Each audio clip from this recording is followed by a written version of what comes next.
مسجد محلے میں ایسی ہونی چاہیے. یہ جو اس بات کا ذکر سناتے رہے، غریب نواز کا، اہل بیت اطہار کا، چاروں صحابہ کرام کے دین آئے تو ان میں بھی اس طرح کی محفلیں، تو یہ سب ہوتا رہے نا، تو مطلب یہ کہ جو بھی اطراف میں جو رہتے ہیں نا ان کا بھی اس طرح ذہن بنے گا، اور عقیدے کا مطلب تحفظ، عقیدت بڑھے گی، ایمان مضبوط ہوگا.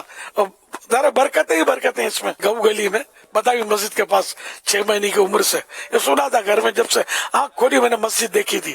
ہمارے گھر سے مسجد نظر آتی تھی، اس میں درود و سلام ہوتا تھا، درود تاج کی فجر میں آواز آتی تھی، خوب دھوم دھام سے منہ مبارک کی زیارت ہوتی تھی، اور اتنی رونق ہوتی تھی کہ میں آپ کو بتا نہیں سکتا. یہ اللہ کا کرم ہے کہ اس طرف دل کھنچتا تھا، ہر ایک ادھر کھنچتا بھی نہیں دل. آپ یا تو ایسی جگہ گھر لیں جہاں یہ مسجد ہو، جیسا میرے سنت نے فرمایا ہے، یا پھر جہاں پر آپ کا گھر ہے نا وہاں پر یہ مسجد بنائے آپ، اور مسجد کا انداز جو ہے نا وہ اسی طرح ہو، تو انشاءاللہ تعالیٰ اس سے ہمارے دین ایمان عقیدے کا تحفظ ہے، ہماری نسلوں کی انشاءاللہ دین ایمان عقیدے کا تحفظ ہے. اللہ پاک ہمارے خدام المساجد والمدارس المدینہ کو سلامت رکھے، دعوت اسلام والوں سے رابطہ کرے. ویسے ہی اللہ نے کئیوں کو نوازا ہے، وہ انتظار کر رہے ہوتے ہیں کہ یار ہم دنیا سے جائیں گے تو ہماری اولاد ہمارے نام کی مسجد بنائے گی.